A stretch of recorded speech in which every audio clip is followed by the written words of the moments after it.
پڑھ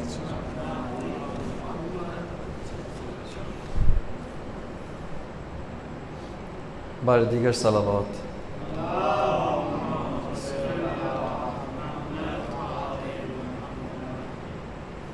اعوذ باللہ من الشیطان الرجیم. بسم اللہ الرحمن الرحیم. الحمد للہ رب العالمین. الحمد للہ الذی جعلنا من المتمسکین بالقرآن العظیم وجعلنا من المتمسکین بولایت امیر المؤمنین. والصلاة والسلام علی سیدنا و نبینا و شفیع ذنوبنا و طبیب نفوسنا الذی سمی فی السماء بأحمد وفی الارضین بأبی القاسم المصطفى محمد.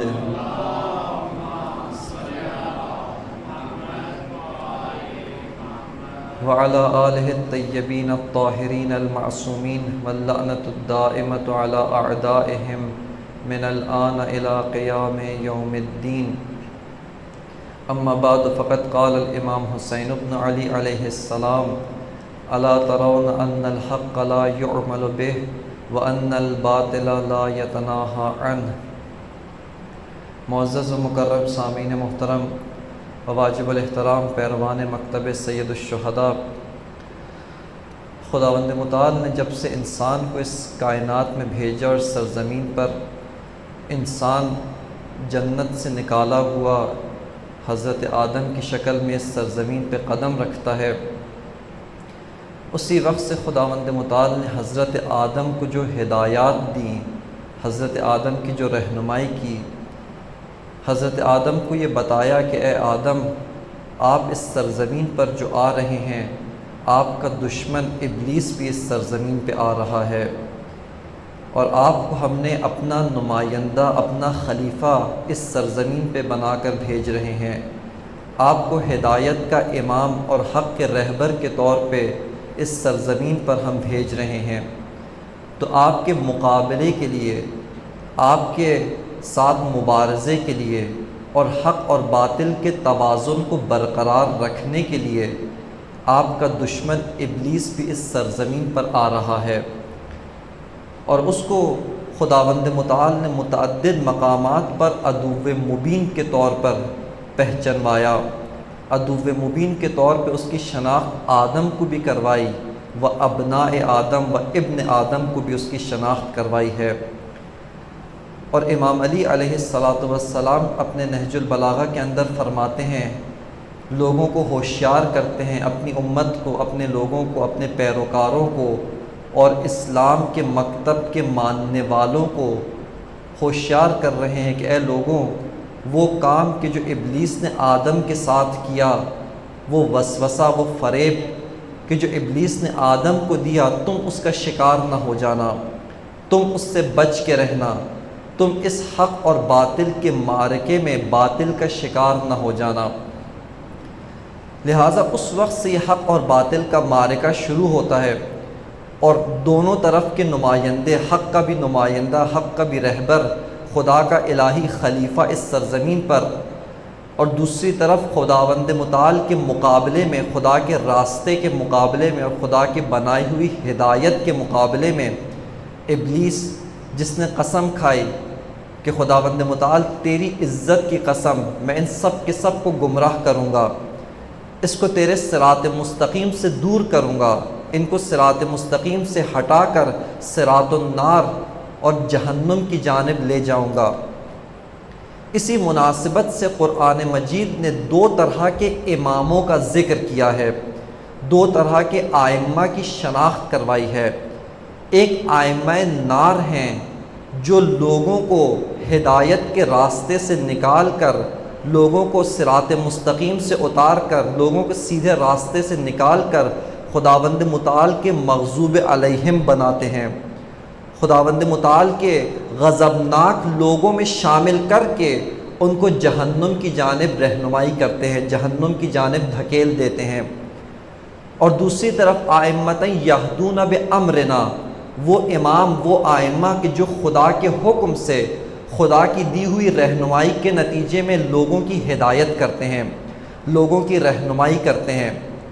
اور یہیں پر ایک شخص سید الشہداء امام حسین علیہ السلام کے پاس آتا ہے، رستے میں امام سے ملاقات کرتا ہے، پوچھتا ہے، امام اس سے عراق کے حالات پوچھتے ہیں، کوفہ کے حالات پوچھتے ہیں کہ بتاؤ کوفہ کے حالات کیا ہیں۔ جب گفتگو ہو گئی تو وہ پوچھتا ہے کہ ایک سوال ہے میرا، قرآن کی ایک آیت کریمہ، ایک آیت مجیدہ کی تفسیر بتائیے، اس کی وضاحت کیجئے۔ اور اس کے بعد وہ اسی آیت مجیدہ کے بارے میں سوال کرتا ہے۔ اس کے جواب میں امام علیہ السلام فرماتے ہیں کہ ہم امامان، یہاں پر دو طرح کے امام ہیں۔ یہ آیت مجیدہ کہ یوم ندعو کل اناس بامامہم، کہ قیامت کے دن ہر ایک شخص کو اس کے امام کے ساتھ اٹھائیں گے، اس کے امام کے ساتھ اس کو آواز دیں گے، اس کے امام کے ساتھ اس کو محشور کریں گے۔ اس آیت مجیدہ کی تفسیر کیا ہے؟ اس آیت مجیدہ کے رموز، اس کا راز اور اسرار کیا ہیں؟ یہاں پر امام فرماتے ہیں کہ ہم امامان، یہ دو طرح کے امام ہیں۔ ایک وہ امام ہے کہ جو لوگوں کو راہ راست، ہدایت کے راستے کی طرف دعوت دیتا ہے۔ اس امام کے پیروکار، اس امام کے ماننے والے اور اس امام کی دعوت کے پیچھے چلنے والے وہ افراد ہیں کہ جو اس کی بات سنتے ہیں، اس کی اطاعت کرتے ہیں، اس کے پیچھے چلتے ہیں، اور چلنے کے بعد یہ امام ان کو دنیا کے اس نشیب و فراز سے نکال کر، اس پر پیچ و خم راستوں سے نکال کر، ان خطرناک وادیوں سے گزار کر جنت تک پہنچا دیتا ہے۔ یہ آئمہ ہدایت ہیں۔ اور دوسری طرف وہ امام ہیں کہ جو لوگوں کو صراط مستقیم سے نکال کر جہنم کی جانب لے جاتے ہیں، اور جو ان کے پیچھے چلتا ہے وہ انہی کے ساتھ محشور ہوگا۔ لہٰذا امام نے ایک فارمولہ بتایا، امام نے ہمیں بیان کیا، بتا دیا کہ دنیا میں تم جس کے پیچھے چل رہے ہو، دنیا میں جس کے ساتھ چل رہے ہو، دنیا میں جس کے بات مانتے ہو، جس کی اطاعت کرتے ہو، جس کے پیچھے چلتے ہو، وہی تمہارا امام ہے، اور اسی کے ساتھ قیامت میں تم محشور ہوگے۔ لہٰذا اگر بعض امامت کے راستے سے فرار کرنے کی کوشش کرتے ہیں، بعض ائمہ ہدیٰ، ائمہ اہل بیت، معصومین کرام کی امامت اور ولایت سے فرار کرتے ہیں، اگر ان کی امامت، ان کی ولایت سے فرار کریں گے تو ایسا نہیں کہ امامت سے فرار کریں گے۔ توجہ رکھیے گا، اگر ائمہ اہل بیت کی امامت سے فرار کریں گے تو ایسا نہیں کہ امامت سے فرار کریں گے، بلکہ امام برحق کی امامت سے نکل کر امام النار کی امامت میں چلے جائیں گے۔ خداوند متعال کی ولایت اور خدا کے برگزیدہ بندوں کی ولایت سے نکل کر اولیاء الطاغوت بن جائیں گے، طاغوت کی ولایت، دشمن خدا ابلیس کی ولایت اور اس کی امامت میں چلے جائیں گے۔ لہٰذا امامت سے فرار ممکن نہیں ہے۔ قرآنی امامت، قرآن کی امامت یعنی جو آگے چل رہا ہے اور تم اس کے پیچھے پیچھے اس پر نگاہیں گاڑ کے، اس کے اوپر نگاہیں لگا کر، اس کے اوپر نگاہیں متمرکز کر کے، اس کے قدم کے ساتھ قدم ملا کر چل رہے ہو، یہ تمہارا امام ہے، اور تم اس کے ماموم ہو، اس کے پیچھے چلنے والے ہو، اس کے شیعہ ہو۔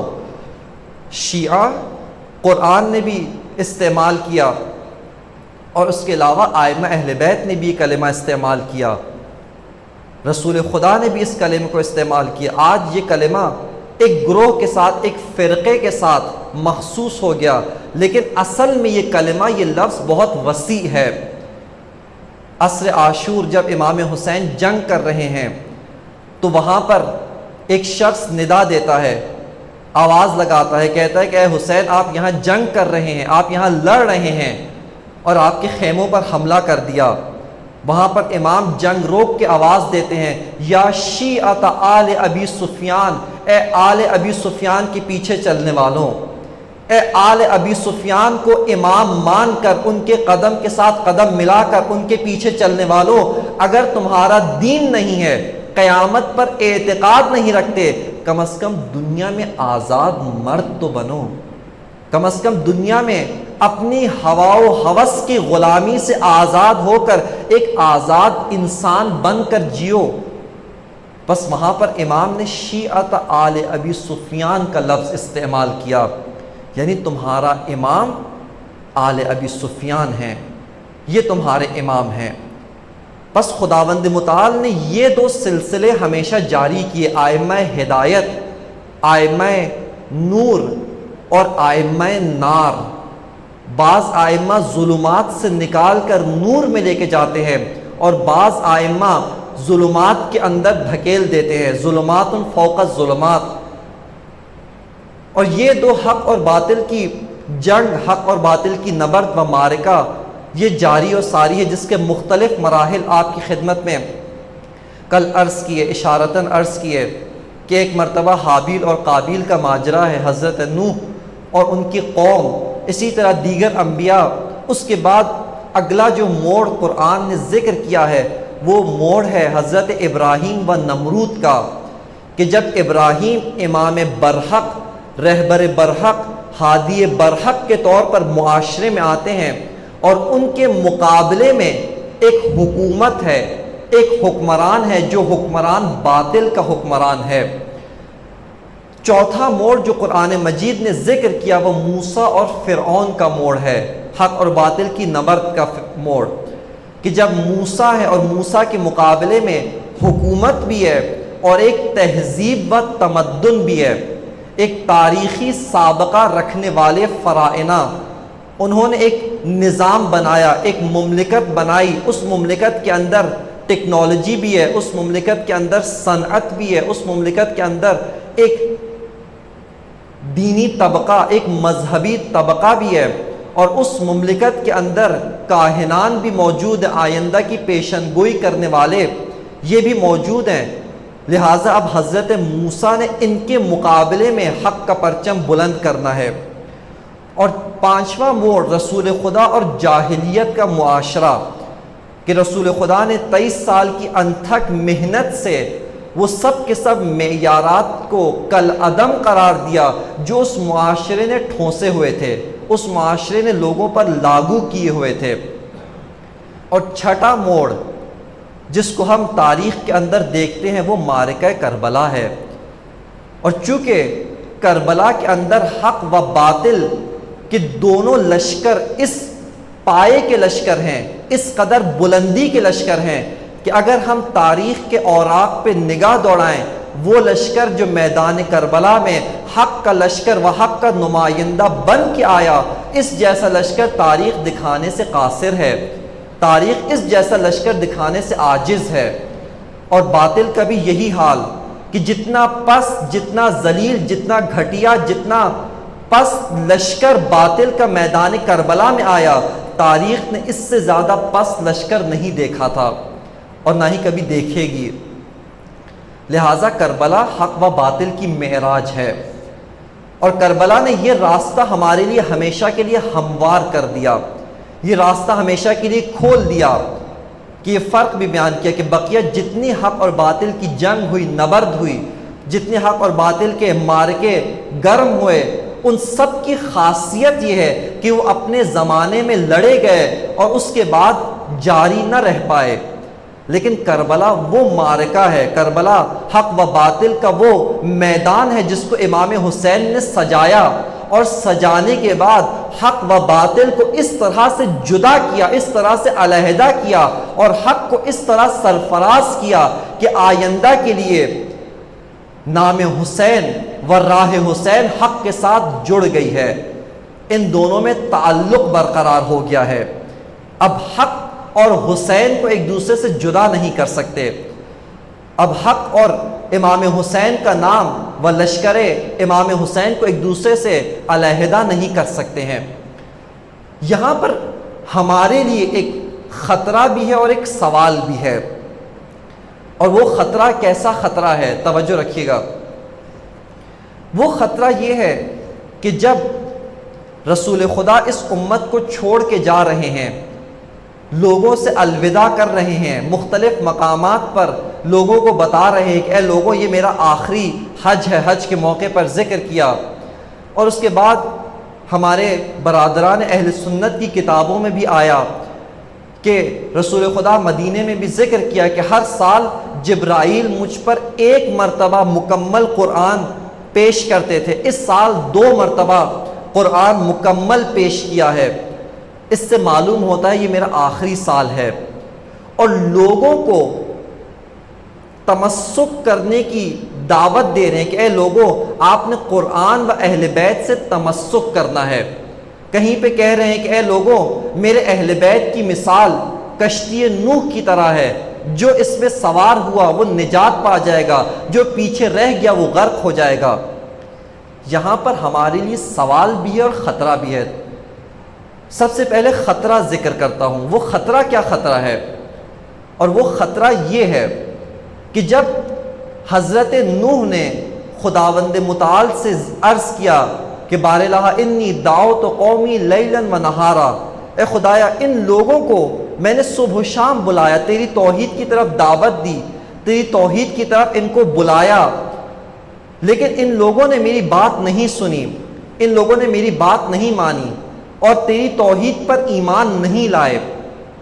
اس کے بعد حضرت نوح خداوند متعال سے دعا کرتے ہیں اور وہ کہتے ہیں کہ بار الہ اب اس لوگوں کو، اس معاشرے کو اٹھا لے، اب پورا معاشرہ اٹھا لے۔ کیوں؟ کہ اگر انتظرہم یضلوا عبادک، اگر تو اس معاشرے کو چھوڑ دے گا تو یہ معاشرہ بعد والی نسلوں کو بھی گمراہ کریں گے۔ وَلَمْ يَلِدُوا إِلَّا فَاجِرًا كَفَّارًا، اور جو بعد والے پیدا ہوں گے، متولد ہوں گے، وہ فاجر اور کافر بنیں گے، لہٰذا اس معاشرے کو آپ اٹھا لیں۔ خداوند متعال نے حکم دیا وَاصْنَعِ الْفُلْكَ بِأَعْيُنِنَا، اے نوح آپ ہمارے سامنے کشتی بنائیں۔ حضرت نوح نے کشتی بنانا شروع کی۔ جب کشتی مکمل ہو گئی، اب یہاں پر خطرہ پیش ہے، اور وہ خطرہ کس چیز کا خطرہ ہے؟ وہ خطرہ یہ ہے کہ جب تک کشتی نہیں بنی تھی، جب تک کشتی مکمل نہیں ہوئی تھی، اس وقت تک عذاب کا خطرہ سر پہ منڈلا نہیں رہا تھا، اس وقت عذاب کے آثار نہیں تھے، اس وقت خداوند متعال عذاب نہیں کر سکتا۔ کیوں؟ چونکہ میں نے نجات کا راستہ بنایا ہی نہیں ہے، میں نے کشتی نجات بنانے کا حکم ہی نہیں دیا ہے، میں نے کشتی نجات سے تمسک کرنے کی طرف بتایا ہی نہیں، بس میں ابھی عذاب نہیں کروں گا۔ لیکن اب کشتی بن چکی ہے، کشتی بننے کے بعد اب یہ معاشرہ خطرے کا شکار ہے۔ کیوں؟ چونکہ اے لوگوں، اب کشتی نجات بن چکی ہے، اب راہ ہدایت پیدا ہو چکا ہے، اب راہ ہدایت و کشتی نجات موجود ہے، اگر اب بھی اس سے تمسک نہیں کیا غرق ہو جاؤ گے، نیست و نابود ہو جاؤ گے۔ یہ خطرہ منڈلا رہا ہے۔ اسی طرح قرآن مجید نے فرمایا کہ جب تک ہم کسی قوم کی جانب، کسی امت کی جانب رسول نہیں بھیجتے ہیں، اس وقت تک اس امت، اس قوم پر عذاب نہیں کرتے ہیں، ان پر عذاب نازل نہیں ہوتا ہے۔ کیوں؟ چونکہ ابھی تک ان کو ہدایت کا راستہ بتایا ہی نہیں ہے، ہدایت کی جانب رہنمائی کی نہیں۔ اگر ہدایت بتانے سے پہلے عذاب ہو، یہ خدا کی عدالت و رحمت کے خلاف ہے۔ لیکن اب نبی آ گیا، اب ہدایت بتا دی، اب کشتی نجات موجود ہے، اب امام برحق لوگوں میں موجود ہے، اگر اب بھی اس کی اطاعت نہیں کی، یہاں پر خطرہ موجود ہے، یہاں پر نیست و نابود ہونے کا، غرق ہونے کا خطرہ لاحق ہے۔ اسی طرح رسول خدا امت کو چھوڑ کے جا رہے ہیں، اگر کچھ بھی نہ کہا ہوتا، کچھ بھی نہ بتایا ہوتا، یہ نہ کہا ہوتا کہ اے لوگوں میرے بعد کیا کرنا ہے، تو وہاں پر ہم دین کے جاویدان ہونے، دین کے تمام زمانے کے ہونے کے لیے اس میں شک میں پڑ جاتے، اس دین کے دین خاتم ہونے اور اس کتاب کی کتاب خاتم و اس نبی کے نبی خاتم ہونے میں شک میں پڑ جاتے۔ کیوں؟ چونکہ یہ ممکن نہیں کہ خدا اس سرزمین سے ہدایت کا نظام مکمل اٹھا لے جب تک کوئی اور ہادی نہ بھیجے، جب تک کوئی اور متبادل نظام و متبادل نبی و امام نہ بھیجے، یہ ممکن نہیں ہے۔ لیکن رسول خدا نے اعلان کیا میں خاتم النبیین ہوں، قرآن نے گواہی دی کہ یہ خاتم النبیین ہیں، بس اس کا مطلب ہے نبوت نہیں ہے۔ اب کس چیز سے تمسک کریں؟ اب کہا کہ تم قرآن و اہل بیت سے تمسک کرو، یہ کشتی نوح کی طرح ہیں۔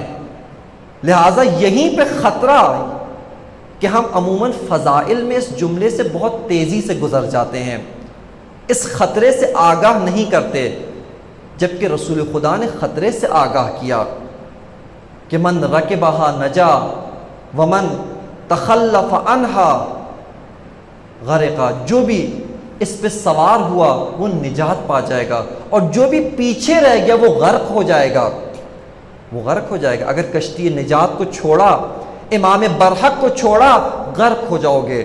بس جہاں حسین امام برحق کشتی نجات ہیں، وہیں پر ایک خطرے کی گھنٹی ہیں، وہیں پر امتوں کے لیے، لوگوں کے لیے امام حسین اتمام حجت ہیں، اور وہ یہ ہے کہ اگر اس کو بھی دیکھنے کے بعد حق کے راستے پر نہیں آتے، اب تمہاری نابودی یقینی ہے، اب تمہارا غرق ہو جانا یقینی ہے۔ بس خدا نے ہمیشہ کے لیے، قیامت کے لیے ایک ہدایت کا منارہ حسین ابن علی کی شکل میں نصب کیا، جس کے ہوتے ہوئے کوئی نسل یہ شکوہ نہیں کر سکتی کہ اے خدایا ہمارے کانوں تک نام حسین نہیں پہنچا تھا، ہمیں پتہ ہی نہیں کہ حق کہتے کسے ہے۔ امام حسین نے حق کو اپنے ساتھ جوڑ لیا ہے۔ اب خطرے سے آگاہ ہو گئے، اب سوال ایک پیدا ہوتا ہے، اور وہ سوال یہ ہے کہ اس نبرد حق و باطل میں ہم کہاں کھڑے ہوئے ہیں؟ آیا ہم کشتی نجات کے ساتھ ہیں، کشتی نجات کے ساتھ متمسک ہیں؟ آیا ہم امام حسین امام ہدایت کی امامت تلے زندگی گزار رہے ہیں، یا ائمہ نار کی امامت تلے زندگی گزار رہے ہیں؟ یہ سوال پیدا ہوتا ہے۔ آیا ہم حق کے ساتھ ہیں، حق کے لشکر میں ہیں، حق کے پیروکار ہیں، یا ہم باطل کے طرفدار ہیں؟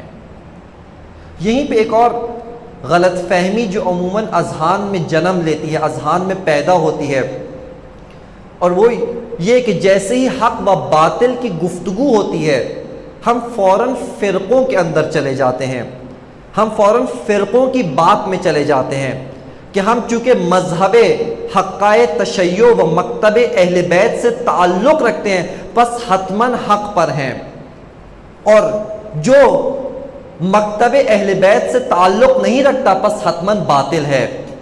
ہمارا ذہن فوراً فرقوں کی طرف متوجہ ہو جاتا ہے، اور اس کی بھی دلیل ہے، اس کی بھی وجہ ہے، اور وہ وجہ یہ ہے کہ افسوس کے ساتھ اس خطے میں و بالخصوص بر صغیر کے اندر دین فرقہ واریت کی شکل میں پھیلایا گیا ہے۔ دین کا تصور، مذہب کا تصور، اسلام کا تصور فرقہ وارانہ شکل میں پھیلایا گیا ہے، فرقہ واریت کی اساس پر پھیلایا گیا ہے، فرقے فرقے میں بانٹ کر پھیلایا گیا ہے۔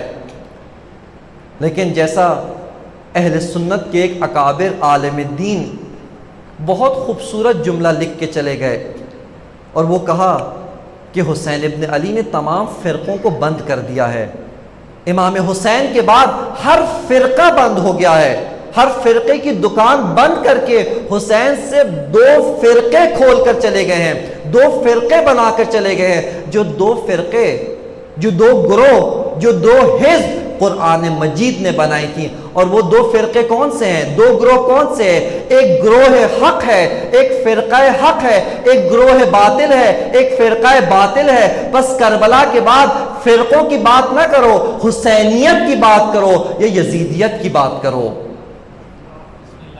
حسین ابن علی نے سب فرقوں کو بند کر دیا ہے۔ لہٰذا اب بہت ممکن ہے، اور ہم نے دیکھا ہے، تاریخ نے دیکھا ہے کہ امام حسین نے اہل سنت کو بھی حق پرست بنا دیا ہے، حتیٰ امام حسین نے ایک مسیحی کو بھی حق کے راستے پر چلنا و حق کے راستے پر جینا اور حق کے راستے پہ مرنا سکھا دیا ہے۔ اور یہ بھی ممکن ہے، یہ بھی بعید نہیں ہے کہ خداوند متعال ہم سب کو محفوظ رکھے کہ کوئی خدا نہ خواستہ مکتب حقائے اہل بیت کا نام لیتا ہو، اس کے ساتھ اظہار عقیدت رکھتا ہو، لیکن حق کے راستے سے بہت دور ہو، حق کے راستے سے کوسوں دور ہو۔ اور تاریخ نے اس کی گواہی دی ہے۔ یہیں پر ایک اور امام حسین کا ہی واقعہ آپ کی خدمت میں پیش کرتا ہوں۔ ایک مرتبہ باواز بلند صلوات پڑھ لیجئے محمد و آل محمد پر۔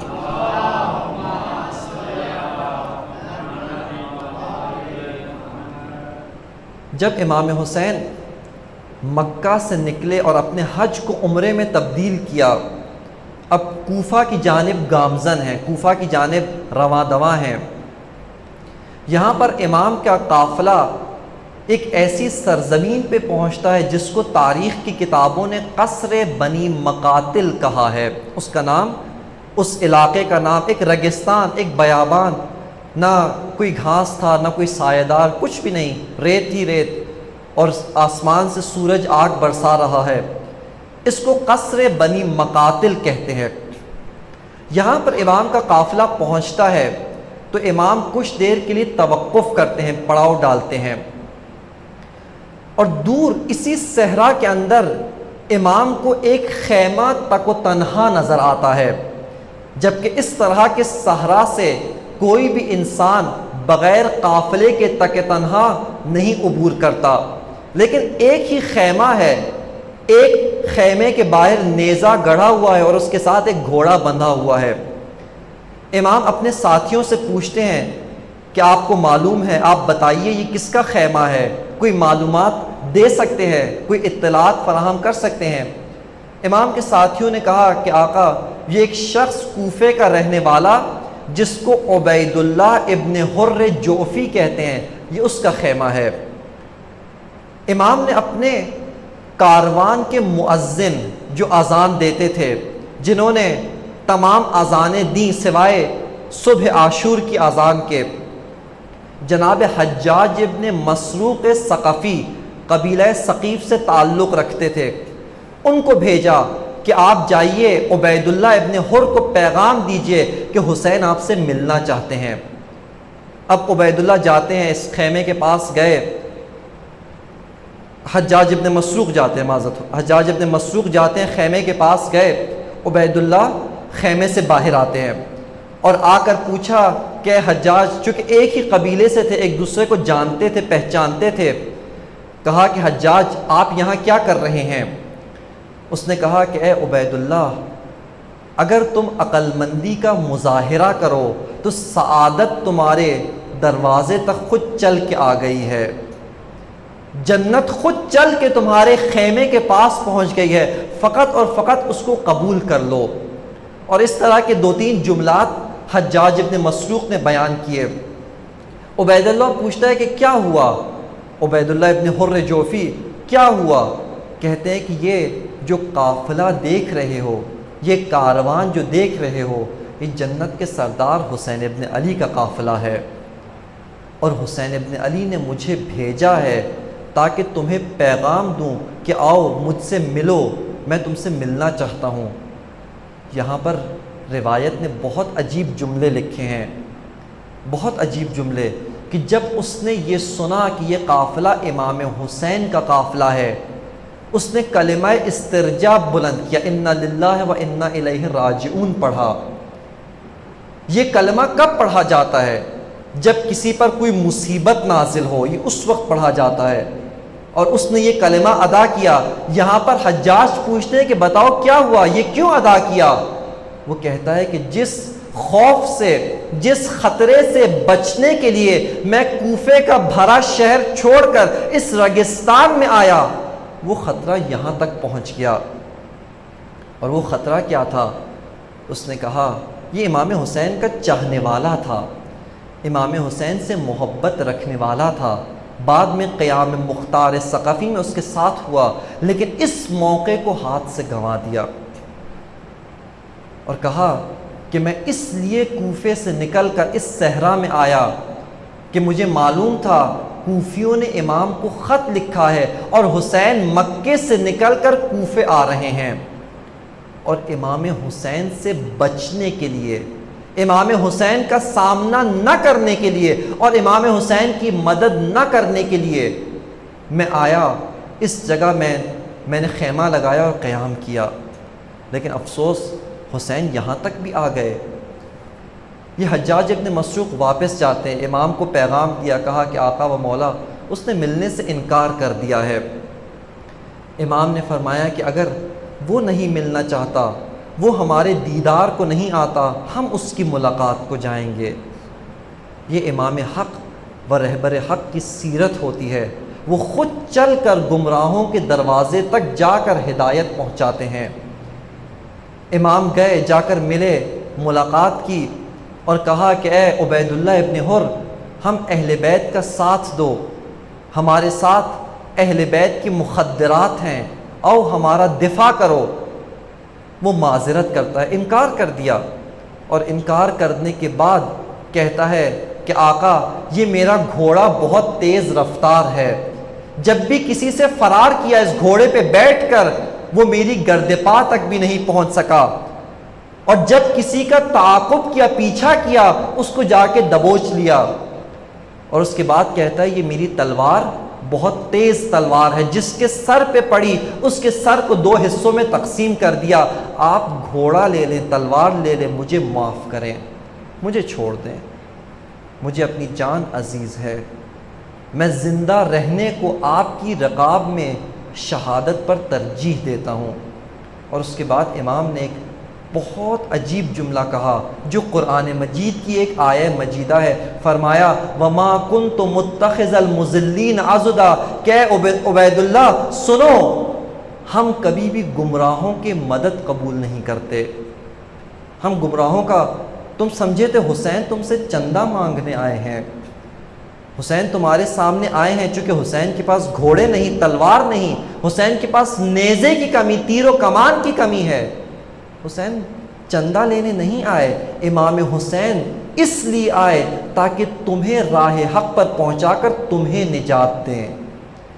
امام حسین لینے نہیں کچھ دینے آئے تھے، اور تم نے لینے سے انکار کیا۔ اور اس کے بعد اگلا جملہ امام کا کہا کہ اے عبید اللہ جتنا جلدی ہو سکے یہاں سے دور چلے جاؤ، کیوں؟ من سمع واعیتنا، کہ جو ہماری فریاد سنے، پکار سنے اور جواب نہ دے، مدد نہ کرے، ولم ینصرنا، اور مدد نہ کرے، خداوند متعال اس کو منہ کے بل جہنم میں ڈال دے گا۔ ابھی بھی امام حسین کو فکر ہے کہ یہ جہنم سے بچ جائے۔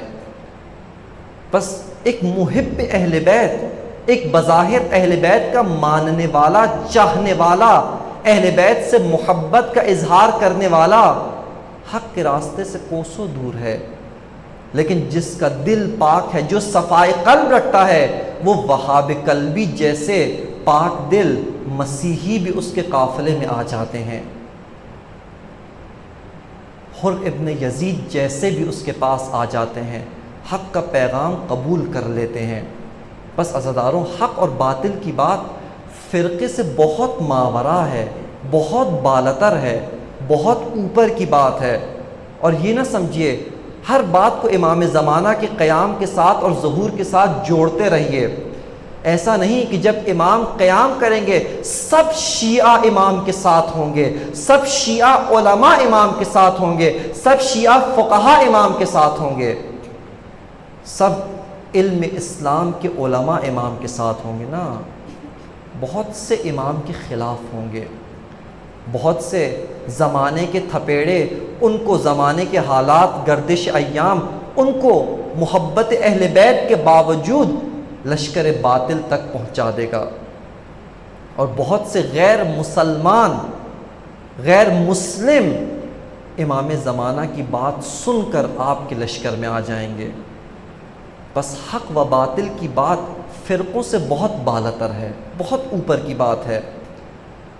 فرقہ واریت یہ نہ اہل بیت کا پیشہ ہے، نہ اہل بیت تائید کرتے ہیں، نہ اہل بیت راضی ہیں، نہ اہل بیت خوش ہیں، نہ خوشحال ہیں۔ اہل بیت تائید نہیں کرتے، نہ اس بات پہ خوش ہیں۔ لہٰذا سب مکتب اہل بیت کے ماننے والے فقہا نے فتویٰ دیا ہے، اجماعی فتویٰ ہے، سب نے یہی کہا ہے کہ کسی اہل سنت کے مقدسات کی توہین حرام ہے۔ اہل سنت نہ فقط ہمارے بھائی ہیں، نہ فقط ہمارے بھائی ہیں، بلکہ آیت اللہ العظمی سید علی سیستانی فرماتے ہیں کہ اہل سنت ہمارے نفس، ہماری جان ہیں۔ ان کے مقدسات کی توہین یہ کسی شیعہ کے لیے جائز نہیں۔ ہاں، جو مکتب تشیع سے نکل جائے، جو حسین سے اپنا ناطہ توڑ لے، جو مرضی کرتا رہے، اب امام حسین کو اس سے کوئی سروکار نہیں۔ لیکن اگر اس مکتب کا حصہ ہے، اس مکتب میں حسین کو امام مانا ہے، امام حسین کے مکتب کے فقیہ کا فتویٰ یہ ہے کہ ہر سنی کے مقدسات کی توہین آپ پر حرام ہے، جائز نہیں ہے۔ لیکن اگر نامقدس کو مقدس بنایا جائے، اس کو شیعہ قبول نہیں کرتا ہے۔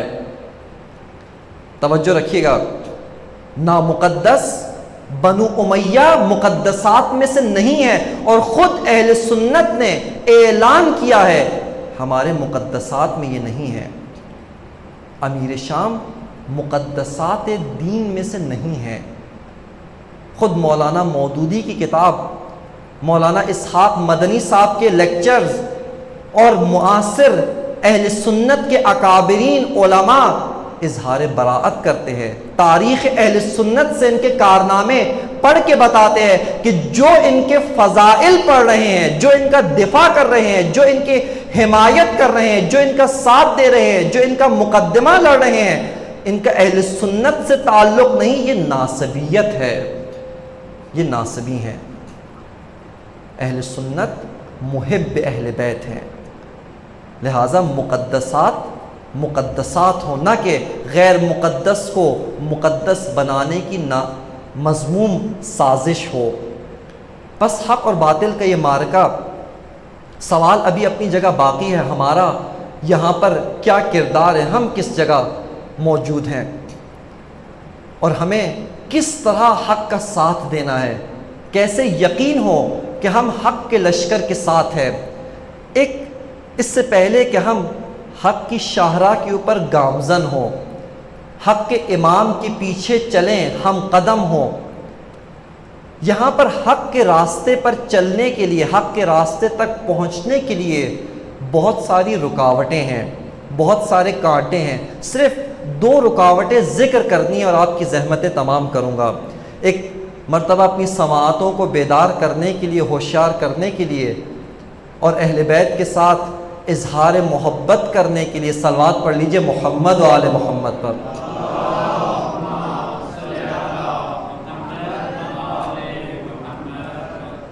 ایک بہت بڑی رکاوٹ کہ جو حق کے راستے تک پہنچنے ہی نہیں دیتی، اس سے پہلے ہی انسان کو اغوا کر لیتی ہے، اس سے پہلے انسان کو کسی اور طرف لے جاتی ہے، اس رکاوٹ کا نام ہے بھیڑ چال، اندھی تقلید۔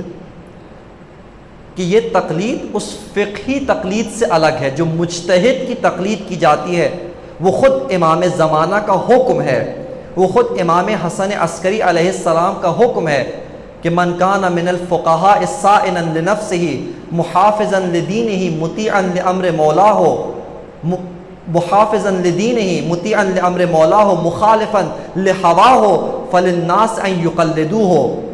کہ جو یہ صفات رکھتا ہے، دین کا محافظ ہے، جو فقیہ دین کی حفاظت کرتا ہے، اپنے مولا و آقا امام کے حکم کی اطاعت کرتا ہے اور نفس کی مخالفت کرتا ہے، لوگوں پر واجب ہے اس کی تقلید کریں۔ یہ تقلید فقہی ہے، یہ در حقیقت اسی امام کی اطاعت ہے جس نے حکم دیا ہے۔ لیکن ایک اندھی تقلید جس کو بھیڑ چال کہتے ہیں، یہ کیا ہوتی ہے؟ اس کا معنی یہ ہے کہ انسان سوچے سمجھے بغیر اس راستے پر گامزن ہو جائے، اس راستے کی طرف چل پڑے جس راستے پر اکثریت جا رہی ہے، جس راستے پر بہت بھیڑ ہے، بہت رش ہے، جس راستے پہ بہت بڑا جمگٹا ہے، جس جگہ بہت بڑا اجتماع ہے، بہت لوگ ہیں، اسی راستے پر چل پڑے۔ چونکہ اکثریت ادھر جا رہی ہے، بڑے بڑے لوگ ادھر جا رہے ہیں، لہٰذا اس راستے پر چل پڑے. اس کو بھیڑ چال کہتے ہیں. اور جو بھی اس چیز کا شکار ہو جائے, اس مرض کا شکار ہو جائے کہ وہ معیارات نہیں دیکھ رہا, معیار پر نگاہ نہیں, کثرت پر نگاہ ہے, کدھر لوگ زیادہ ہیں, کدھر رش زیادہ ہے, کدھر عوام زیادہ ہے, کدھر پبلک زیادہ ہے, میں ادھر جاؤں گا, میں اس راستے پر چلوں گا, یہ شخص کبھی بھی امام حسین کے ساتھ ان کے قافلے میں نہیں نکل سکتا ہے. اور یہی اس زمانے کے لوگوں کا مرض تھا. کیوں اہل مکہ و اہل مدینہ جنہوں نے اپنی آنکھوں سے دیکھا کہ رسول خدا نے امام حسین کا احترام کس طرح سے کیا, اور جنہوں نے اپنے کانوں سے امام حسین کے فضائل لسان نبوت سے سنے, کیوں جب امام حسین نکل رہے ہیں ساتھ نہیں آئے؟ چونکہ اس وقت کے بڑے بڑے اصحاب ان کی نگاہیں ان پر گڑی ہوئی تھیں.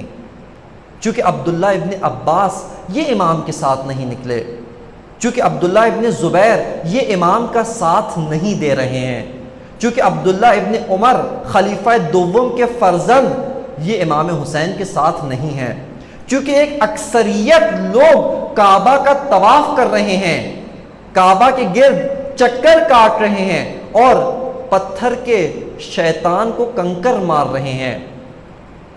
لہٰذا اکثریت ادھر ہے, جبکہ امام کے ساتھ بہت تھوڑا سا گروہ نکل رہا ہے.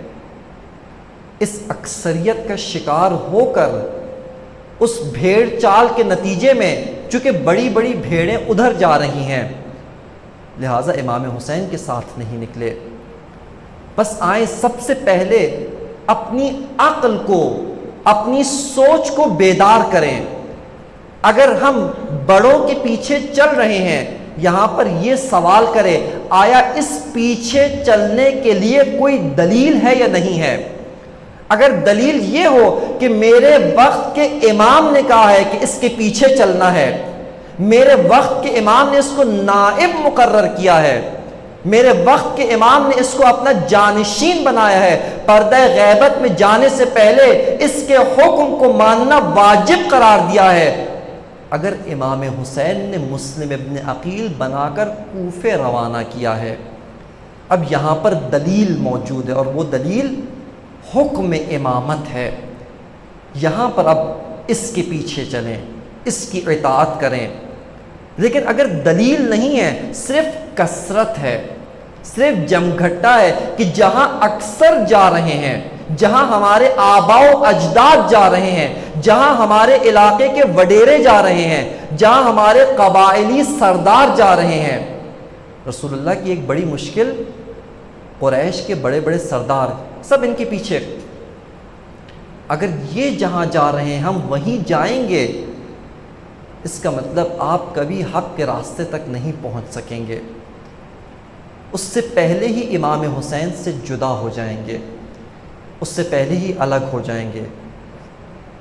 یہ ایک مشکل. اور دوسری بڑی مشکل صرف اشارتاً عرض کیا, اور وہ ہے ہوائے نفس کی پیروی.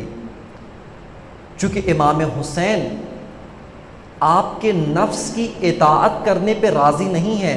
امام حسین خدا کا بنایا ہوا امام ہے, خدا کا نمائندہ ہے, خدا کے فرمان کو جاری کرے گا, آپ کے نفس کی پیروی نہیں کرے گا.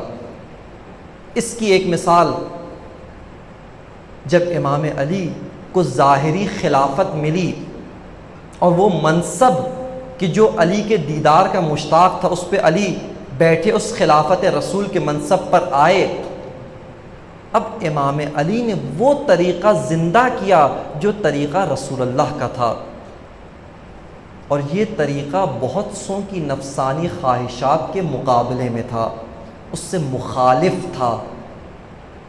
اور جب نفسانی خواہشات پوری نہیں ہوئیں تو علی کا ساتھ دینے والے وہ علی سے جدا ہو گئے. طلحۃ الخیر, سیف الاسلام زبیر کہ بالکل وقت نہیں. زبیر کے بارے میں اشارہ, صرف ایک نقطہ, زبیر کون ہے؟ زبیر وہ شخصیت ہے کہ منابع شیعہ, تاریخ شیعہ نے لکھا کہ جب مدینے کے اندر سیدہ کے دروازے پہ حملہ ہوا, زبیر گھر میں موجود تھے. امام علی کے گھر میں تھے، خلیفہ اول کی بیعت نہیں کی، اور جب دیکھا کہ انہوں نے پیغمبر کی بیٹی کی حرمت کا پاس نہیں رکھا، وہاں پر زبیر تلوار نکال کر دفاع کرنے آتے ہیں۔ یہ شخصیت کا نام زبیر ہے۔ لیکن یہی زبیر جب بیت المال میں سے کم حصہ ملا، جب امام علی نے کوفہ و بصرہ کی حکومت نہیں دی، یہی زبیر جو علی کے ساتھی تھے، علی کے خلافت پر لانے والے اور بیعت کروانے والوں میں پیش تھے، وہی لشکر جمل بنا کر علی کے مقابلے میں آ گئے، وہی علی کے مقابلے میں آ گئے۔ بس دو خطرے جو حق کے راستے سے الگ کر دیتے ہیں، ایک خطرہ بھیڑ چال ہے، ایک خطرہ اکثریت کے پیچھے چلنا، اور دوسرا خطرہ ہوائے نفسانی کی پیروی ہے، ہوائے نفسانی کی اطاعت ہے۔ اگر ہوا و ہوس کی اطاعت کریں گے، امام وقت کی اطاعت نہیں کر سکتے ہیں۔ ہوا و ہوس کی اطاعت امام وقت کی اطاعت سے جدا کر دیتی ہے۔ بس عزیزاروں، امام حسین کا قافلہ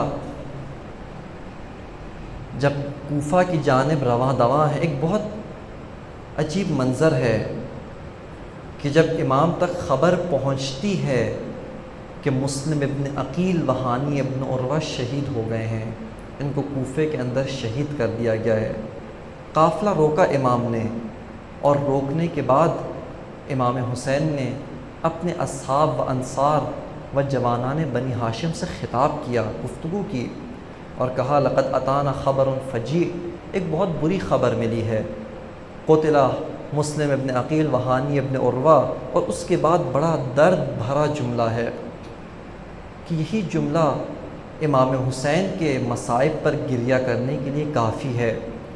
اور وہ جملہ کیا ہے؟ امام نے فرمایا لقد خذلتنا شیعتنا، ہمارے ساتھیوں نے ہمیں تنہا چھوڑ دیا، جو ہم سے محبت کرتے تھے آج کہیں اور چل پڑے، جنہوں نے خط لکھے تھے، جن کو ہمارے ساتھ ہونا چاہیے تھا، انہوں نے ہمارا ساتھ چھوڑ دیا۔ قد خذلتنا شیعتنا، بہت درد بھرا جملہ ہے۔ اور اس سے زیادہ بعض اوقات امام زمانہ کی مظلومیت پر گریہ کرنے کا دل چاہتا ہے، امام زمانہ کی تنہائی پر رونے کا دل چاہتا ہے کہ یہ فرزند حسین آج اگر اپنے کسی مخلص ساتھی سے خطاب کریں، ہماری حالت دیکھیں، ہم پر نگاہ دوڑائیں، ہمیں دیکھنے کے بعد یہی کہیں گے قد خذلتنا شیعتنا۔ جو الاجل الاجل کہتے ہیں، آج کدھر جا رہے ہیں، آج کس راستے پر چل رہے ہیں؟ ہمارے ساتھیوں نے ہمارا ساتھ چھوڑ دیا۔ اگر یہی ساتھی ہوتے، کبھی عصر عاشور تک نوبت نہ پہنچتی، اگر یہی ساتھی ہوتے، شاید میدان کربلا میں آذان علی اکبر نہ گونجتی، اگر یہ ساتھی ہوتے، شام غریبہ نہ ڈھلتی، اگر یہ ساتھی ہوتے، شاید زینب اور ام کلثوم کے امتحان کی باری نہ آتی۔ عصر عاشور تک حسین ابن علی کا امتحان تھا، اور بڑا سخت امتحان تھا۔ جب اپنی اولاد مریض ہوتی ہے، جب اپنا بیٹا مریض ہوتا ہے، اور ایک باپ ڈاکٹر کی تلاش میں تڑپ رہا ہوتا ہے، ڈاکٹر کی تلاش میں مارا مارا پھر رہا ہوتا ہے، یہاں پر دل چاہتا ہے کہ انسان کربلا کا رخ کر کے کہے السلام علیک یا ابا عبداللہ، کہ آقا و مولا، اے حسین ابن علی، آپ پر سلام ہو۔ آپ نے اپنی زندگی بھر کی کمائی علی اکبر کو تیار کر کے میدان کربلا بھیجا، بڑا سخت امتحان تھا۔ اس کے بعد کبھی بھیا عباس کو بھیج رہے ہیں۔ عصر عاشور تک امام حسین کا امتحان تھا، اور امام حسین وقت کا امام ہے، بڑی خوبصورتی کے ساتھ، بڑی زیبائی کے ساتھ، بڑے صبر و تحمل کے ساتھ امتحان کی مراحل طے کرتے جا رہے ہیں کہ ملائکہ دیکھ کر حیرت سے سرگردان ہے، انبیاء پریشان ہو جاتے ہیں کہ کیا صبر حسین ہے، لیکن ایک امتحان وہ بیویوں کا امتحان تھا۔ اگر غور کریں، جو بھی لشکر حسین میں تھے سب مرد تھے، چاہے بچے بھی ہوں، لیکن پتہ تھا تلواروں کی چھنکار میں بڑے ہوئے تھے، نیزے دیکھتے ہوئے بڑے ہوئے تھے، تلواروں کی آواز سنتے ہوئے بڑے ہوئے تھے۔ ان کے لیے تیر و تلوار کوئی نئی چیز نہیں تھی، لیکن عزاداروں، بیویوں کے لیے چادروں کے بغیر بازاروں میں جانا نیا تھا۔ بیویوں کو نہیں پتہ بازار کسے کہتے ہیں، بازاروں میں چادر کے بغیر جانا کیا ہوتا ہے۔ یہ امتحان بڑا سخت امتحان تھا۔ بس عزاداروں، عصر عاشور حسین کا امتحان ختم ہوا، زینب کا امتحان شروع ہوا۔ اور کس طرح سے امتحان شروع ہوا؟ جب لعینوں کو حکم دیا گیا کہ اب لشکر حسین میں کوئی نہیں بچا، اب خیموں کو لوٹ لیا جائے، خیموں کو آگ لگائی جائے۔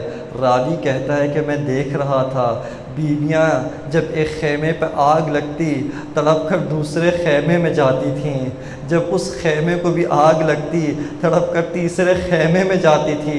اسی طرح بیویاں ایک خیمے سے دوسرے خیمے میں جا رہی ہیں، اور بالآخر زینب کبریٰ نے اپنے وقت کے امام سید ساجدین سے پوچھا کہ آقا و مولا کیا کرے؟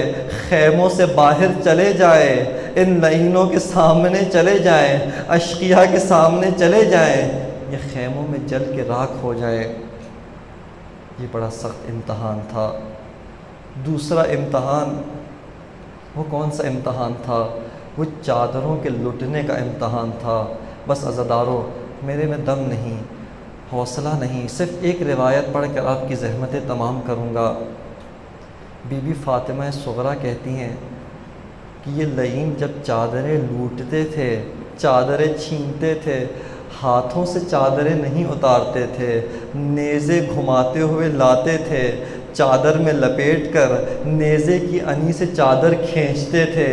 عزاداروں، خود بتاؤ، وہ چادر جو سر پہ ہو، جب چادر پر نیزہ لگے گا بیویوں کے سر زخمی ہوئے ہوں گے۔ عزاداروں، بی بی فاطمہ صغریٰ کہتی ہیں کہ ایک لعین گھوڑا دوڑاتا ہوا میری چادر چھیننے کے لیے نیزہ میرے سر کے قریب لاتا ہے۔ بالآخر میں نے چادر بچانے کی کوشش کی، لیکن اس لعین نے چادر چھین لی۔ کہا کہ میں نے اپنے بازوؤں سے سر کو چھپایا، چہرہ چھپا کر میں ریت کربلا پر، میدان کربلا پر بیٹھ گئی کہ کسی کی نگاہ میرے سر پہ نہ پڑے، کسی کی نگاہ میرے بازو، میرے چہرے پہ نہ پڑے۔